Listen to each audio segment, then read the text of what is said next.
Hello అండి, welcome to daily vlogs.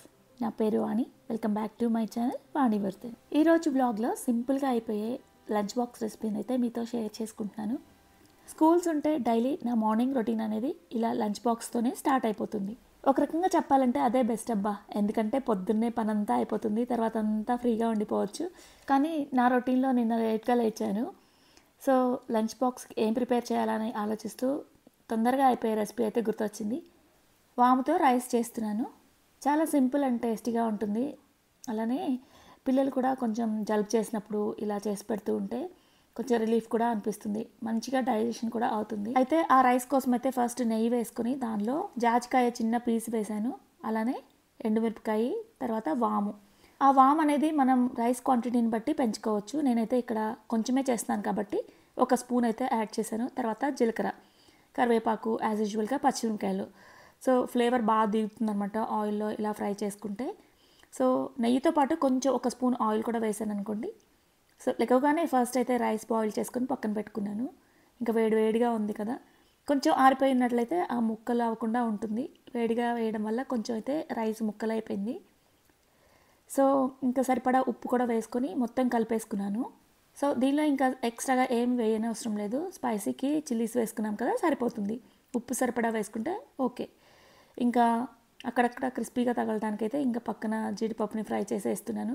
చాలా tasty ఉంటుంది. చల్లగా అయినా కూడా తినొచ్చు అనమాట, వేడివేడిగా కూడా బాగుంటుంది. ఫైనల్గా కొత్తిమీరతో గార్నిష్ చేసుకోవడమే. కంపల్సరీగా ఫ్రిడ్జ్లో దోశ పిండి, ఇడ్లీ పిండి స్టోర్ చేసుకుంటాను. అయితే మొత్తం కూడా ఖాళీ అయిపోయింది. సో బిజీగా ఉండి వేయలేకపోయాను అనమాట. ఇంకా నెక్స్ట్ అయితే చపాతీ రెడీ చేస్తున్నాను. చపాతీ అయితే చాలా సింపుల్ కదా. ఆల్రెడీ పిండి ముందు రోజున అయితే కలిపి పెట్టేసుకున్నాను, మార్నింగ్ టైంలో హడావిడిగా ఉంటుందని చెప్పేసి. దాని మీద ఎగ్ కొట్టేసి దానిలో వేసుకోవచ్చు, మనం వెజ్జీస్ కూడా వేసుకోవచ్చు. అయితే నేను ఇక్కడ జస్ట్ పెప్పర్ పౌడరు, అలానే కొంచెం సాల్ట్ వేసేసి నెయ్యి కూడా వేసాను. ఇక లాస్ట్లో ఉల్లి ముక్కలు సన్నగా కట్ చేసి స్లైసెస్ అవి వాటిలో ఉప్పు కలిపేసి, ఇంకా బయట ఎలా అయితే రోల్స్ ఇస్తారో సేమ్ అలా ఉండేలాగా ఆనియన్స్ వేసేసి రోల్ చేసేసాను అనమాట. ఈరోజు మార్నింగ్ నిజంగా మెలకు రాలేదు, అసలు బాగా నిద్రపోయాను. నేను లేచేసరికి 6:30 అయిపోయింది అనమాట. సో లంచ్ బాక్స్ నేనే ఫస్ట్ ప్రిపేర్ చేసి అక్కడ పెడితే మా వాడు కొంచెం లేట్ అవుతుంది రోజు కూడా. కానీ ఈరోజు నా ప్రిపరేషనే లేట్ అయిపోయింది. ఇక ఫాస్ట్గా అయితే ప్రిపేర్ చేసేసి ఇలా సింపుల్గా ఇచ్చేసాను. రోజు అయితే ఏదో ఒక ఫ్రై కర్రీ చేసేసి ఇచ్చేస్తాను. అలానే పులుసు కర్రీలు చేసామనుకోండి, అది ఎక్కువ తినడం అనమాట, వెనక్కి తీసుకొచ్చేస్తాడు. సో ఇలా డ్రై కర్రీస్ చేస్తే బాగా ఇష్టంగా తినేస్తాడు. నెక్స్ట్ అయితే ఇక్కడ నేను ఈరోజు మీగడ, పాలలోంచి మీగడ తీస్తూ ఉంటాను కదా పచ్చి పాల మీద. సో బాగా ఫుల్ అయిపోయింది, అంటే నేను స్టోర్ చేసే బాక్స్ అయితే ఫుల్ అయిపోయింది ఈరోజు. సో దాన్ని అయితే వెన్నపోసి తీస్తాను, ఆ ప్రాసెస్ చూపిస్తాను అనమాట. ఇలా పాలు అయితే ముందు రోజున అయితే కాగబెట్టుకొని ఫ్రిడ్జ్లో పెట్టేశానంటే ఇలా క్రీమీగా థిక్గా లేయర్ అనేది ఫామ్ అయిపోతుంది. అయితే ఒక 1 వీక్ నుంచి పెరుగు కూడా తోడు పెట్టేస్తున్నాను. నార్మల్గా అంతకుముందు అయితే ప్యాకెట్స్ తీసుకునేవాళ్ళ. సో ఈ పెరుగు పాలు అయితే బాగా చిక్కగా ఉంటున్నాయి, గేదె పాలులా ఉంటున్నాయి కదా అని చెప్పేసి పెరుగు కూడా తోడు పెట్టేస్తున్నాను. దాని నుంచి తెచ్చిన మీగడ కూడా 2 కలిపేశాను అనమాట. సో ఈసారి తోడు పెట్టే అవసరం లేదు. నార్మల్గా అయితే మీగడ, పాల మీద మీగడ తీసి దాన్ని తోడు పెట్టేసి వెన్నపూస. అయితే ఇది అంతకుముందు చేసిన క్లిప్ని అయితే యాడ్ చేస్తున్నాను. సో ఇలా బ్లెండర్తో చేస్తే వెన్నపూస అయితే త్వరగా వచ్చేస్తుంది. అంతకుముందేమో మిక్సీ పట్టేదాన్ని. సో అన్నిటికీ అవి గిన్నెలు ఎక్కువ పడేవన్నమాట. నాకైతే ఇలా బ్లెండ్ చేయడం వల్ల చాలా ఈజీ అనిపించింది, త్వరగా కూడా వచ్చేసింది. ఇదైతే వీక్లీ నేను చేసే ప్రాసెస్ అనమాట. వారంలో ఎంత మీగడైతే వస్తుందో దాంతో ఇలా వెన్నపోసి తీస్తాను. ఎందుకో తెలీదు, నాకు చాలా ఇష్టం ఇలా వెన్నపోసి తీయడం అన్నా, ఈ ప్రాసెస్ అన్నా కూడా చాలా ఇంట్రెస్ట్గా చేస్తాను ఫస్ట్ నుంచి కూడా. అయితే ఇది పాల మీద మీగడని మొత్తం తోడు పెట్టేసి ఒక రోజు నుంచి ఇలా వెన్నపోసని అయితే తీసాను. ఇకైతే ఈ వీక్లో నేను పెరుగు తోడు పెడుతున్నాను కదా, ఇంత ప్రాసెస్ అయితే అవసరం ఉండదు నాకు తెలిసి. ఇక ప్యాకెట్ పాలు కదా, వారం రోజుల్లో తీసిన మీగడతో చేసిన వెన్నపూసతో నెయ్యి కాచాను. సో మనం చేత్తో స్వచ్ఛంగా కాచిన నెయ్యి కదా, చాలా ఫ్లేవర్ వస్తుంది, మంచి ఫ్లేవర్. సో నాకైతే చాలా బాగా నచ్చుతుంది అనమాట. మేము ఎక్కువ తింటాం నెయ్యి, తినడమే కాదు పేరుకున్న నెయ్యి అయితే ఇలా నాకేస్తూ ఉంటాము, నేను, గీతు, అన్విత కూడా. ఇక ఈ అడుగున వచ్చిన గోదావరి ఉంటుంది కదా, ఇదైతే చిన్నప్పటి నుంచి చాలా ఇష్టం అనమాట. చిన్నప్పుడు కూడా అమ్మ ఏ రోజుకి ఆ రోజు ఇలా నెయ్యి తీస్తూ, ఇప్పుడైనా వారానికి ఒకసారి తీస్తున్నాము, ఎందుకంటే తక్కువ వస్తుంది కాబట్టి. ఆ టైంలో అయితే స్వచ్ఛమైన గేదె పాలు ఏ రోజుకి ఆ రోజు తీసేది అమ్మ. సో కాగబెట్టడం కూడా అంతే, వెంటనే కాగబెట్టేసేవాళ్ళు. అడుగున గోదావరి వస్తుంది కదా, సో దానికోసం అయితే అర్లీగా అన్నం తినేసేదాన్ని. నాకు చాలా ఇష్టం. మీలో ఎంతమందికి ఇలా నెయ్యిలో ఉన్న గోదావరి ఇష్టం? కామెంట్ సెక్షన్లో చెప్పండి. సో అప్పుడైతే ఒకరోజే కాచేవాళ్ళు కాబట్టి తక్కువ గోదావరి వచ్చేది. సో ఇప్పుడు వారం రోజుల తర్వాత కాస్తున్నాను కాబట్టి చాలా ఎక్కువ వచ్చేస్తుంది. దీన్నైతే ఒక 2 days తినాలనుకున్నప్పుడల్లా ఒక చిన్న బాక్స్లో పెట్టేసుకొని తింటూ ఉంటాను. ఇప్పుడు వస్తుంది కానీ పాల మీద మీగడతో అయితే అసలు రాదు, అది టేస్ట్ కూడా ఉండదు. అదే పెరుగుతో తీసిన వెన్నపూసతో వచ్చిన గోదావరి అయితే చాలా టేస్టీ ఉంటుంది. మేము ఊరు వెళ్ళినప్పుడల్లా మా అత్తగారు కూడా నా కోసం ప్రత్యేకంగా కాచి పక్కన పెట్టి ఉంచుతారు ఈ గోదావరిని, నేను తింటానని చెప్పేసి. నేను ఈ గిన్నెలో ప్రత్యేకంగా ఎందుకు నెయ్యి కరగబెడతానంటే, ఇందులో నేను ఎక్కువగా రైస్ చేస్తూ ఉంటాను, అన్నం వండుకుంటూ ఉంటాను అనమాట. అయితే ఈ గోదావరి అంతా తీసి చిన్న బాక్స్లో పెట్టేస్తాను. ఇంకా ఆ బౌల్ని కడగకుండా డైరెక్ట్గా కడిగిన రైస్ దానిలో వేసి ఇంకా డైరెక్ట్గా అన్నం వండేస్తాను. ఫ్లేవర్ అంతా పట్టేస్తుంది రైస్. ఇలా ఎందుకు చేస్తానంటే, నార్మల్గా గిన్నెలు కడగడానికి ఈజీనే ఉంటుంది. సో ఇలా గట్టిగా అంటుకున్న గిన్నెలు కడగాలంటే నాకు కొంచెం చెయ్యి నొప్పి వస్తుంది అనమాట. సో డైరెక్ట్గా రైస్ వండేస్తే బాగా నానిపోయి ఉంటుంది కదా, ఇంకా వెంటనే ఆ గిన్నె రైస్ ఖాళీ అయిపోగానే గిన్నె కడిగేస్తాను. గిన్నె కడగడానికి కూడా చాలా ఈజీగా ఉంటుంది. ఆ గిన్నెలో నెయ్యి ఉంటుంది కదా, సో ఆ నెయ్యి కూడా వేస్ట్గా పోకుండా రైస్లోకి వచ్చేస్తుంది. సో ఇక నేను కాచిన నెయ్యి అయితే ఇక్కడ చూస్తున్నారు కదా. ఇలా ప్రత్యేకంగా ఎందుకు చూపిస్తున్నానంటే, సో తెలియని వాళ్ళు కూడా ఉంటారు కదా, తెలుసుకుంటారని. అలానే నేను తీస్తున్నానని ఇన్స్పైర్ అయ్యి కూడా తీసుకునే వాళ్ళకి యూజ్ అవుతుందని చెప్పేసి ఇలా చూపిస్తున్నాను. సో ఇప్పుడైతే ఒక మంచి బ్రేక్ఫాస్ట్ రెసిపీ చూపిస్తాను. చాలా టేస్టీ ఉంటుంది. ఒక్కసారి తిన్నారంటే 1-2తో ఆపరు అనమాట, అంత నాన్ స్టాప్గా తినేస్తూ ఉంటారు. తినేటప్పుడు బాగా తినాలనిపిస్తుంది, 2-3 తింటే చాలా హెవీ అయిపోతుంది. ఈ బ్రేక్ఫాస్ట్ని నేను ఎక్కువగా వెన్నపోస్ట్ చేసిన రోజైతే చేస్తాను. ఎందుకంటే దాని నుంచి వచ్చిన మజ్జిగ ఉంటాయి కదా, ఆ మజ్జిగలో బొంబాయి రవ్వ కలిపేసి ఒక రోజు నైట్ నానబెట్టేసి మార్నింగ్ టైంలో ఒక 2-3 స్పూన్లు మైదా కానీ లేదంటే బియ్యపిండి కానీ యాడ్ చేసుకోవచ్చు. అయితే బియ్యపిండి 2 స్పూన్లు వేసి 1 స్పూన్ మైదా వేసుకుంటే సరిపోతుంది. సో బియ్యపిండి లేదనుకోండి, అచ్చంగా అయితే ఒక 2 స్పూన్లు మైదా వేసుకుంటే సరిపోతుంది. ఇందులో ఇంకా సరిపడా ఉప్పు వేసుకొని, ఇంకా ఉల్లి ముక్కలు, పచ్చిమిరపకాయలు, అల్లం, క్యారెట్, మనం ఇష్టం వెజిటేబుల్స్ ఏమైనా వేసుకోవచ్చు, సన్నగా తరిగేసి కొత్తిమీర కూడా వేసుకొని పల్చగా చేసుకోవాలన్నమాట. చాలా వాటరీగా ఉండాలి. ఇక్కడ నేను వీడియోలో చూపించినట్లుగా బ్యాటర్ కన్సిస్టెన్సీ అయితే అలా ఉండాలి. మనం పెనం మీద వేసినప్పుడు దోశ అనేది ఇలా స్ప్రెడ్ చేస్తూ ఉంటాం కదా, సో దీన్ని అలా అవసరం లేదు, డైరెక్ట్గా పోయడం అనమాట. ఎగ్జాక్ట్గా చెప్పాలంటే నీరు దోశ వేస్తాం కదా, సేమ్ అలా అనమాట. సో ఫైనల్గా జీలకర్ర కూడా వేస్తాం. యాక్చువల్గా చెప్పాలంటే ఈ బ్యాటర్ ప్రిపేర్ చేయడానికి పులిసిన మజ్జిగ అయితే ఇంకా టేస్టీ ఉంటుంది. కానీ ఇక్కడ వాతావరణం చల్లగా ఉంటుంది కాబట్టి అంతగా పులవదు. సో ఇంకా ఉన్న దాంతోనే ఇలా వేసేస్తూ ఉంటాను. యాక్చువల్గా పులిసింది అయితే చాలా బాగుంటుంది టేస్ట్ అయితే. ఇంకా నేను ముందు రోజునైతే ఇలా మజ్జిగ చేశాను కాబట్టి ఇంకా రవ్వ కలిపేసి పెట్టేశాను. కావాలంటే ఒక 1 hour ముందు కూడా కలిపేసుకొని పెట్టుకోవచ్చు. రవ్వ అనేది ఆ మజ్జిగలో నానితే బాగుంటుంది.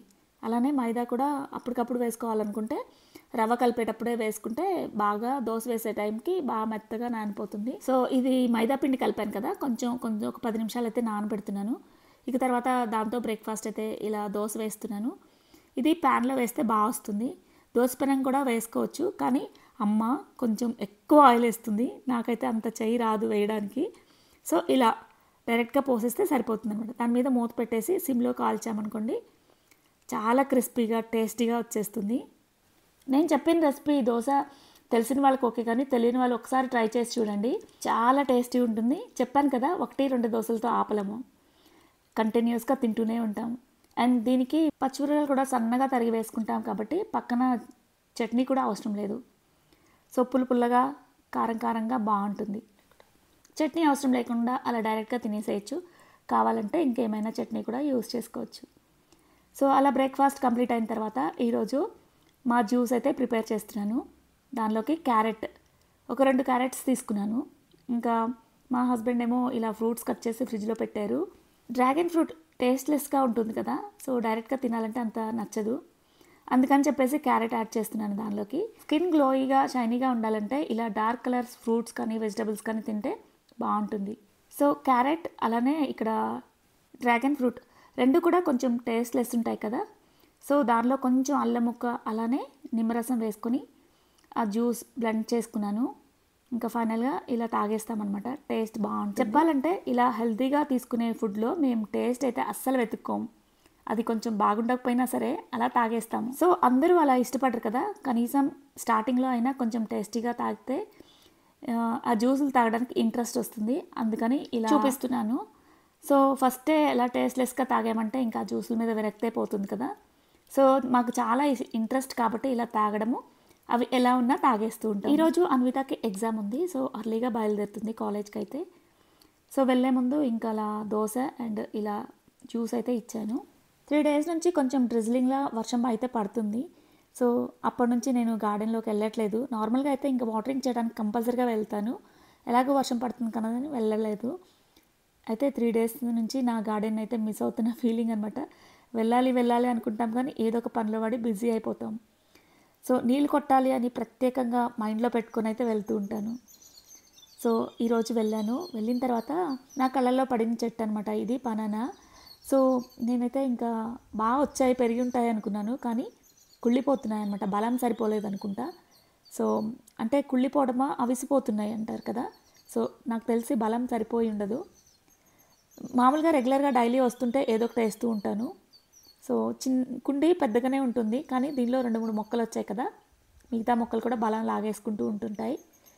తీయాలనిపిస్తుంది కానీ తీస్తూ ఉంటాను ఎప్పటికప్పుడు, అయినా పక్కన పిలకలు వస్తున్నాయి. అలా ఒక 2 అయితే వదిలేశాను. ఇంకా పెద్దగా ఉన్న చెట్టు కన్నా కొంచెం మించిపోయి ఉన్నాయన్నమాట, బలం లాగేస్తున్నాయి. అయినా సరే ఇంక ఉంచేసాను. చూడండి, ఒక గెల అంటే ఒక 12 కాయలు అయితే ఇలా అవిసిపోయాయి. సో ఇవి ఉన్న వేస్ట్ కదా, ఇంకా అందుకని ఈ చెట్టు నుంచి అయితే తీసేశాను. సో వెంటనే ఇంకా బలానికి కావాల్సిన అంటే మొక్కకు కావాల్సిన బలాన్ని అయితే ఇక్కడ నేను అమెజాన్లో ఈ మెడిసిన్ అయితే ఆర్డర్ చేసుకున్నాను. ఇదంతా నేనే మిక్స్ చేశాను అనమాట. యాక్చువల్గా పూల మొక్కలకి వేస్తూ ఉండేదాన్ని అంతకుముందు. విపరీతంగా పూలు వచ్చేవన్నమాట, గులాబీలు కానీ మందారాలు కానీ. సో అలానే పండ్ల మొక్కలు కూడా బాగా పండ్లు వచ్చేవి. సో ఇప్పుడు ఆల్రెడీ కాయలు వచ్చేసాయి కాబట్టి దాని బలానికి ఇంక ఇదైతే కలిపిస్తున్నాను.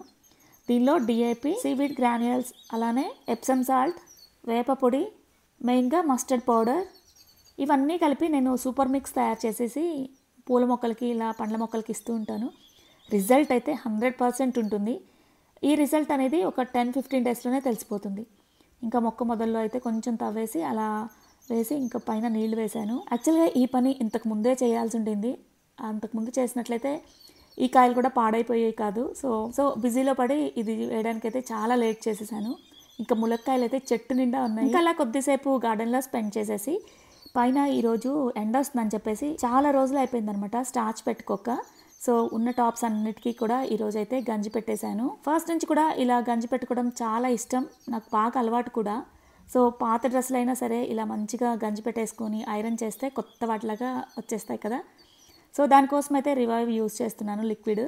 ఈ రివైవ్ని లిక్విడ్ రిలీజ్ చేసిన దగ్గర నుంచి ఇలానే యూస్ చేస్తున్నాను. అంతకుముందు అయితే గంజి పొడికి తీసుకొచ్చేసి కాచి అది ఫిల్టర్ చేసుకొని ఇంకా పెద్ద ప్రాసెస్ చేసేదాన్ని. కానీ ఈ లిక్విడ్ యూస్ చేయడం వల్ల చాలా పని తగ్గిపోతుంది, చాలా ఈజీగా కూడా ఉంటుంది, మంచి ఫ్రేగ్రెన్స్ కూడా వస్తుంది బట్టల నుంచి, నాకు బాగా నచ్చుతుంది. సో ఇది వచ్చేసి మండే ఈవినింగ్ అనమాట. సో కిందకి రాగానే బాల్కనీలోకి వచ్చేసాను. చెట్టు నిండా మొగ్గలు ఉన్నాయన్నమాట, చాలా హ్యాపీ అనిపించింది. దీన్నైతే లైవ్ కూడా చేశాను. చెట్టు నిండా బ్రహ్మకమలాలు, అబ్బా చూడటానికి ఎంత బాగున్నాయో అసలు. ఒక్కొక్క పువ్వు 2 అరచేతుల సైజులో ఉన్నాయన్నమాట. అలా 16 పూలు వచ్చాయి, మంచి స్మెల్ వస్తుంది. ఈ పూలు చూసి తర్వాత రోజు మా ఫ్రెండ్ చెప్పింది, ఇవి ముందు రోజు అంటే మొగ్గలుగా ఉన్నప్పుడే కోసి ఫ్రిడ్జ్లో పెట్టేస్తే నెక్స్ట్ డే మార్నింగ్ దేవుడికి పెట్టేసుకోవచ్చు అని చెప్పేసి. అయ్యో నాకు తెలియదు కదా, మిస్ అయిపోయానే అనుకున్నాను. అలా చెట్టుకు అలానే ఉంచేసాను అనమాట. చెట్టుకుంటే ఒకే రోజు ఉండిపోతాయి, అదే ఫ్రిడ్జ్లో పెట్టామంటే నెక్స్ట్ డే ఈవినింగ్ వరకు కూడా ఉంటాయంట. తను చెప్పిన తర్వాత ముందే ఎందుకు చెప్పలేదని చెప్పేసి చాలా ఫీల్ అయ్యాను. సో పర్లేదులే, నెక్స్ట్ టైం మళ్ళీ ట్రై చేస్తాను. ఇన్ని పూలు రావడానికి నేను చేసిన కేరింగ్ని మళ్ళీ అదే ఫాలో అవుతాను అనమాట. ఇంకా ఇన్ని పూలు రావడానికి నేనేం ఫాలో అయ్యాను అనేది ఒక వీడియో కూడా చేశాను. చూడని వాళ్ళ కోసం ఆ లింక్ అయితే కింద డిస్క్రిప్షన్లో ఇస్తాను, ఇంట్రెస్ట్ ఉన్న వాళ్ళు ఒకసారి చూడండి. ఇంకా ఈ వీడియో ఇంతటితో కంప్లీట్ చేస్తున్నాను. మరొక వీడియోతో మళ్ళీ కలుద్దాం. ఇంకా వీడియో నచ్చితే తప్పకుండా లైక్ చేసి కామెంట్ చేసి నా ఛానల్ని సపోర్ట్ చేయాలని మనస్ఫూర్తిగా కోరుకుంటూ thank you for watching and stay tune.